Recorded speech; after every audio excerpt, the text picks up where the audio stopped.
ایک عجیب و غریب بات کہنے والا ہوں جو بہت سے افراد کے لیے نہیں ہو سکتی ہے۔ اللہ کے رسول کی طبعی طور پر وفات نہیں ہوئی ہے بلکہ آپ کو شہید کیا گیا ہے، اور شہید کرنے والی دو عورتیں تھیں جنہوں نے زہر دے کے اللہ کے رسول جن لوگوں کا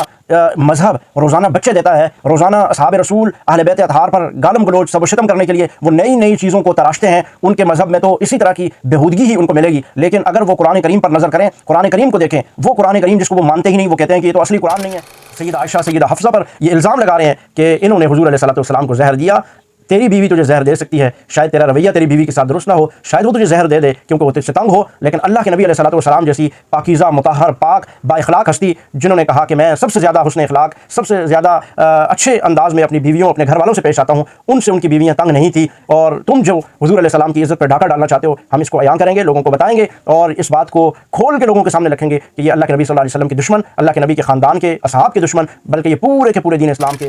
کو زہر دیا۔ ہاں زہر تو دیا، یہودی نے نہیں، کسی کلمہ پڑھنے والی نے دیا۔ ٹوٹل مذہب ہے یا بھونکنا اور یا دوسرا کام جو ہے وہ شام غریباں اور متا کرنا، یہ ان کا کام ہے۔ اور ان دو چیزوں کے علاوہ متا پارٹیاں اور گالم گلوچ بےہودہ گوئی کے علاوہ ان کا مذہب تیسری کسی چیز پر اس کی بنیاد نہیں۔ وہ جہل پہ زبان کھولتے ہوئے نہیں دیکھا ہوگا، کبھی بھی فرعون پر ان کو زبان کھولتے ہوئے آپ نے نہیں دیکھا ہوگا، کبھی نمرود پر زبان کھولتے ہوئے، اسلام دشمنوں پر زبان کھولتے آپ نے کبھی بھی ان لوگوں کو نہیں سنا ہوگا۔ جب بھی آپ نے ان کو سنا ہوگا تو یہ اصحاب رسول، حضور کے جانثاروں، شاگردوں، حضور کے پیروکاروں پر یا حضور علیہ السلام کی ازواج مطہرات پر یہ اپنی زبان کھولے ہوئے ہوں گے اور زبانیں تان دراز کر رہے ہوں گے، ان کے اوپر بھونک رہے ہوں گے۔ بسم اللہ والصلاۃ والسلام علی رسول اللہ، اما بعد فاعوذ باللہ من الشیطان الرجیم، بسم اللہ الرحمن الرحیم۔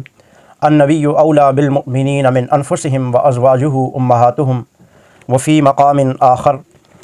ان المسلمین والمسلمات والمؤمنین والمؤمنات والقانتین والقانتات والصادقین والصادقات والصابرین والصابرات والخاشعین والخاشعات والمتصدقین والمتصدقات والصائمین والصائمات والحافظین فروجہم والحافظات والذاکرین اللہ کثیرا والذاکرات اعد اللہ لہم مغفرۃ واجرا عظیما۔ وفی مقام آخر یا ایہا النبی قل لازواجک ان کنتن تردن الحیاۃ الدنیا وزینتها فتعالین امتعکن وسرحکن سراحا جمیلا۔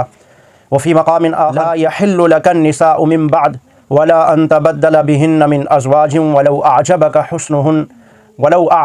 حسنهن الا ما ملكت يمينك وكان الله على كل شيء رقيبا۔ صدق اللہ العظیم۔ معزز محترم سامعین و ناظرین کے سامنے یہ میں نے چند آیات مبارکہ تلاوت کی ہیں اور اس سے قبل ایک رافضی کذاب ملعون کا کلپ بھی آپ کے سامنے رکھا۔ اگر آپ میں سے یہاں کوئی کہے کہ آپ ان کے لیے نرم زبان استعمال کریں، اچھے الفاظ استعمال کریں، تو میرے خیال میں یہ غیرت کی کمی کہلائے گی کہ ایمانی غیرت کمزور ہے، کہ ہماری ماں، ہماری بہن، ہماری بیٹی، ہماری بیوی، اس پر اگر کوئی بات کرے تو ہم سخت سے سخت جملہ، لڑائی، مرنے مارنے کے لیے تیار ہو جاتے ہیں، لیکن امت کی مومنوں کی مائیں اور نبی کریم صلی اللہ علیہ وسلم کی عزت، آبرو، آپ صلی اللہ علیہ وسلم کے گھر کا احترام اور نبی مکرم صلی اللہ علیہ وسلم کے گھر کی عورتیں جن کو اللہ رب العالمین نے قرآن میں امت کی مائیں قرار دیا ہے، اگر ان پر کوئی شخص ایسا بہتان لگائے اور اس طرح کے جملے اور اس طرح کے الفاظ استعمال کرے تو میرے خیال میں اس کے لیے سخت الفاظ اور اس کے لیے سخت جملے یہ ایک فطرتی عمل ہے، اور یہ ہونا چاہیے۔ جہاں پہ نہیں ہے وہاں غیرت ایمانی کی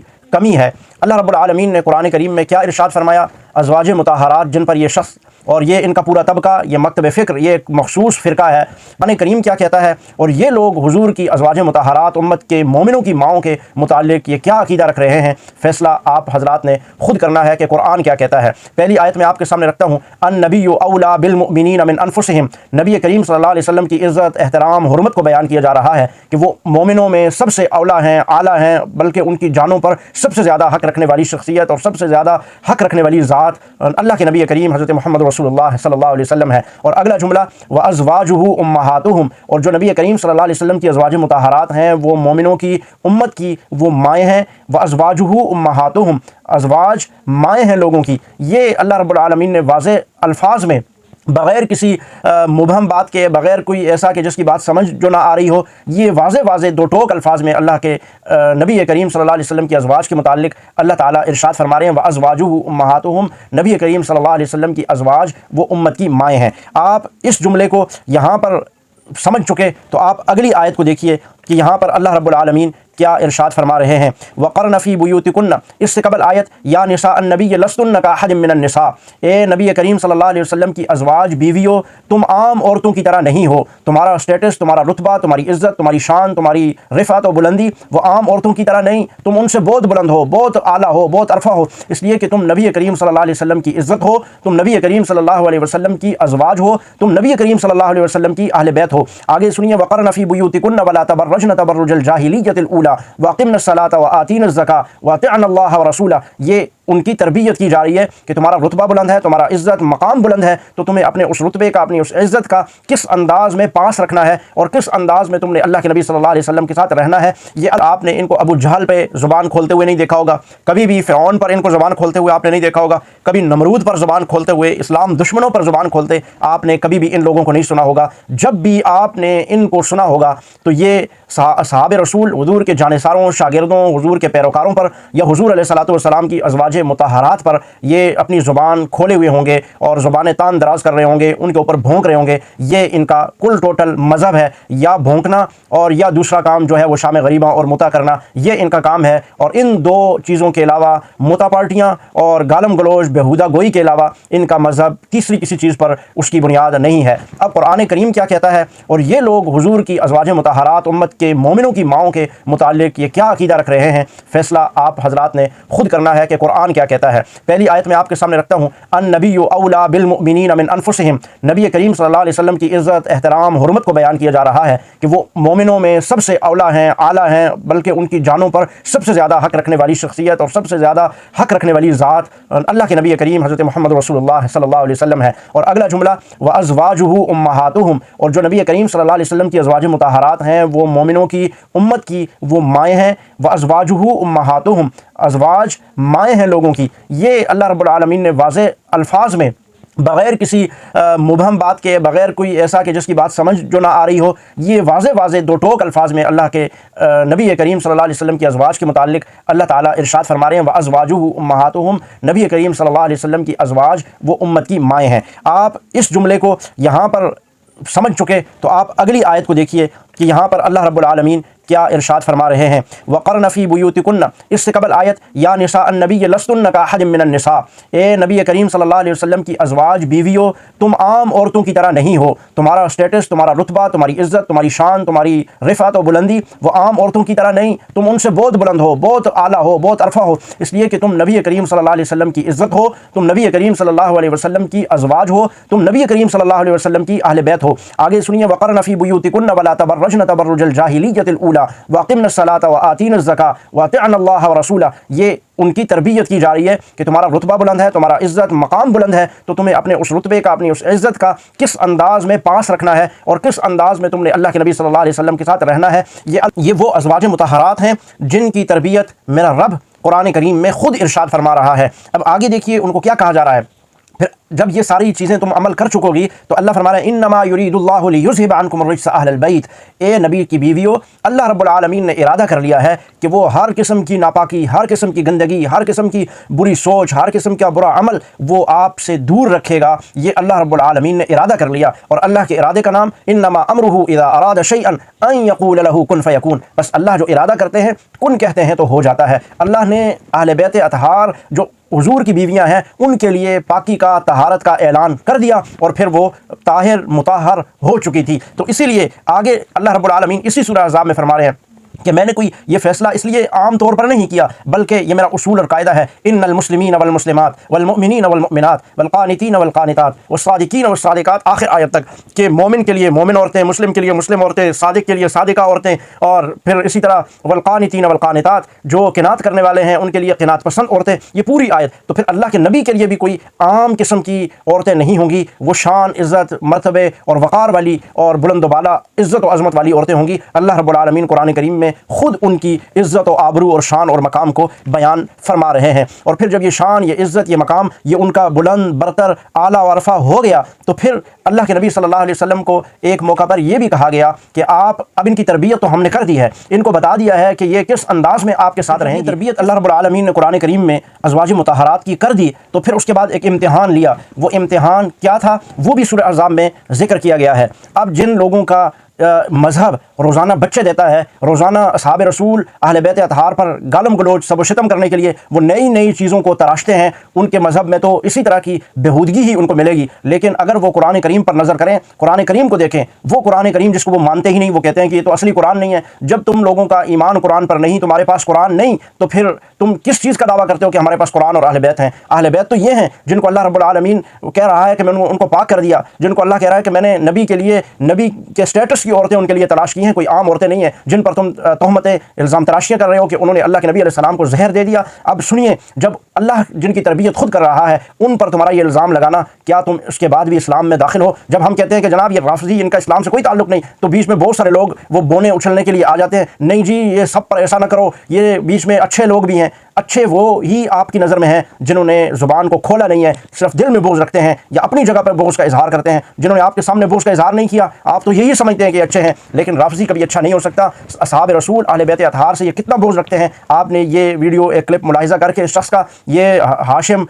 غدیری اس نے نام لکھا ہوا ہے، میں تو سمجھتا ہوں ہاشم یہ جو خنزیری ہے، آپ نے اس کا کلپ سنا ہوگا کہ یہ ازواج مطہرات کے بارے میں کیا بکواس کر رہا ہے، اور اللہ رب العالمین کیا کہہ رہے ہیں کہ اب میں نے تربیت کی، اے اللہ کے نبی ان کا ٹیسٹ لیجئے، ان اپنی ازواج مطہرات کا امتحان لیجئے۔ اب یہ امتحان ہو رہا ہے، وہ کیا امتحان؟ یا ایھا النبی، اے نبی صلی اللہ علیہ وسلم، قل لازواجک، کہہ دیجئے اپنی بیویوں سے، ان کنتن تردن الحیات الدنیا وزینتہا، اگر تم دنیا کی زیب و زینت کو اختیار کرنا چاہتی ہو،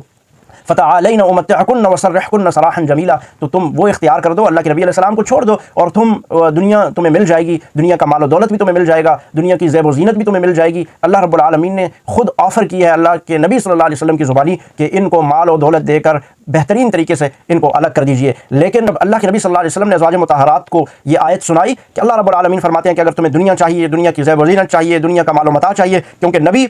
وہ تو ان چیزوں کے لیے تگ و دو نہیں کرتا، وہ تو اللہ کا پیغمبر ہوتا ہے، اللہ کا پیغام پہنچاتا ہے۔ اگر تم اللہ کے نبی صلی اللہ علیہ وسلم کے ساتھ گزارا کر سکتی ہو، قناعت کر سکتی ہو، اور اللہ کے نبی علیہ الصلوۃ والسلام کے ساتھ ایسی زندگی گزار سکتی ہو تو ٹھیک ہے، اختیار کرنا چاہتی ہو، نہیں تو دنیا کا مال و متاع تمہیں مل جائے گا، تم اللہ کے نبی صلی اللہ علیہ وسلم کو چھوڑ دو۔ آگے انہوں نے جواب دیا کہ اللہ کے نبی صلی اللہ علیہ وسلم، ہم آپ کو اختیار کرتی ہیں، ہم دنیا کے مال و متاع، دنیا کی چیزیں، دنیا کے ساز و سامان کو جوتے کی نوک پہ رکھتی ہیں، ہمیں دنیا کا مال و متاع، دنیا کا اسباب ہمیں نہیں چاہیے، ہمیں تو آپ کا ساتھ چاہیے۔ وَإِن كُنتُنَّ تُرِدْنَ اللَّهَ وَرَسُولَهُ وَالدَّارَ الْآخِرَةَ فَإِنَّ اللَّهَ أَعَدَّ لِلْمُحْسِنَاتِ مِنكُنَّ أَجْرًا عَظِيمًا، تو پھر اگر وہ اللہ اور اللہ کے رسول کو اختیار کر لیتی ہیں تو ان کے لیے عام لوگوں، عام عورتوں کی بنسبت اجر بھی دگنا اور زیادہ ہوگا۔ تو پھر انہوں نے اللہ کے نبی صلی اللہ علیہ وسلم کو اختیار کر لیا اور دنیا کے مال و متاع و اسباب کو اپنے پاؤں تلے رون دیا، اور اللہ کے نبی صلی اللہ علیہ وسلم کے ساتھ قناعت کرنے میں، اللہ کے نبی صلی اللہ علیہ وسلم کے ساتھ رہنے کو اختیار کر دیا۔ اور جب یہ ہو گیا تو اللہ نے ان کو انعام کیا دیا، آپ سنیے، یہی سورہ احزاب ہے،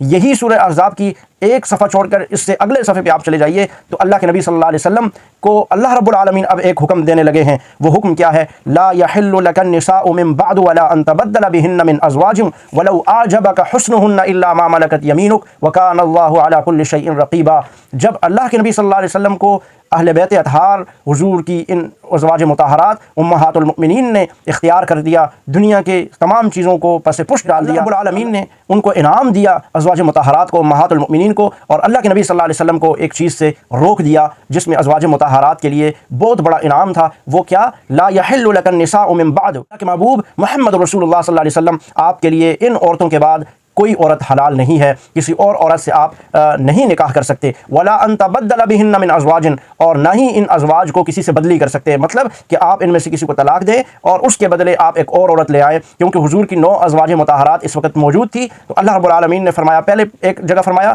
انا احللنا لك ازواجك اللاتي آتيت اجورهن، کہ آپ جتنی مرضی ہے بیویاں لے آئیں، لیکن یہاں ازواج مطہرات کا جب امتحان ہوا تو اللہ رب العالمین نے اس کے بعد اپنے نبی کو روک دیا کہ یہ اتنی پاکیزہ ہیں، یہ اتنی مطہر ہیں، یہ اتنی عالی شان ہے، اتنی بلند و بالا ہیں کہ اس کے بعد اب آپ کو ضرورت نہیں ہے کہ آپ یا تو اور بیویاں لائیں یا آپ ان کو تبدلہ بہن، کہ ان میں سے کسی کو طلاق دیں اور کوئی اور بیوی لے آئیں، یہ بھی آپ کے لیے جائز نہیں ہے۔ ولو اعجبک حسنہن، اگرچہ آپ کو کسی کا حسن کتنا ہی زیادہ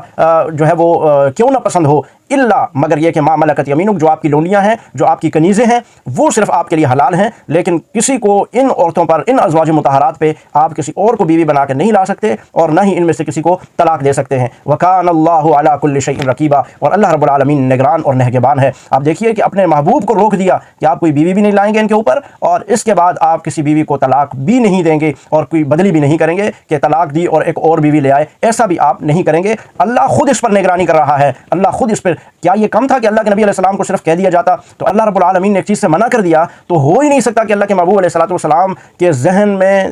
دل و دماغ کے اندر کوئی ایک نقطہ بھی اس سے ہٹ کے آئے، کیونکہ اللہ کا محبوب تو وہ کرتا ہے وما ينطق عن الهوى ان هو الا وحی یوحى، کہ جو وحی کی جاتی ہے وہی بولتا ہے، وہی کرتا ہے۔ لیکن پھر بھی اللہ نے تاکید کے لیے، امت کو بتانے کے لیے، اور اس جیسے ہاشم یہ خنزیری کو بتانے کے لیے اللہ نے خود ارشاد فرمایا وکان اللہ علی کل شیء رقیبا، اللہ خود اس کی نگرانی کر رہا ہے، اللہ خود اس کی نگرانی کر رہا ہے کہ آپ ان ازواج مطہرات میں سے کسی کو تبدیل یعنی کہ طلاق دے کر کوئی اور بیوی بھی نہیں لائیں گے، اور ان کے اوپر بھی کسی بیوی کو نہیں لائیں گے۔ یہ شان ہے، یہ عزت ہے، یہ مقام ہے، یہ رتبہ ہے ازواج مطہرات کا، یہ رتبہ ہے ان اہل بیت اطہار کا، جن کو اللہ قرآن میں کہہ رہا ہے انما یرید اللہ لیذھب عنکم الرجس اہل البیت ویطہرکم تطہیرا، کہ اللہ تمہارے دلوں کو پاک کر چکا ہے، صاف کر چکا ہے، تم سے بےہودگی، تم سے ہر قسم کی نجاست، تم سے ہر قسم کی برائی کو اللہ تعالیٰ دور کر چکا ہے، دور کرنے کا ارادہ کیا تو دور کر چکا ہے۔ اس کے بعد ان کے بارے میں یہ کہنا کہ انہوں نے نبی کریم صلی اللہ علیہ وسلم کو زہر دیا، اور پھر جس طرف اس نے روایات کی طرف اشارہ کیا، بخاری شریف کے اندر روایت موجود ہے کہ حضور صلی اللہ علیہ وسلم کو خیبر کے موقع پر یہودی عورت نے زہر ملا کر دیا تھا، دعوت کی اور کھانے میں زہر ملا کر دے دیا، اور اللہ کے نبی علیہ السلام نے زبان پہ رکھا اور وہ گوشت بول پڑا، وہ گوشت کا ٹکڑا جیسے ہی زبان پہ رکھا تو وہ بول پڑا کہ آپ مجھے نہ کھائیے، میرے اندر زہر ہے۔ لیکن وہ جو ایک زبان پہ رکھا اور اس کی زہر کچھ نہ کچھ وہ جسم میں سرایت کر گئی، اور جو دیگر صحابہ حضور کے ساتھ موجود تھے وہ اسی وقت وہاں پر انتقال کر گئے جو حضور علیہ السلام کے ساتھ اس دعوت میں موجود تھے۔ لیکن اللہ کے نبی صلی اللہ علیہ وسلم نے چونکہ وہ گوشت مکمل طور پہ کھایا نہیں، تو اس لیے نبی صلی اللہ علیہ وسلم کے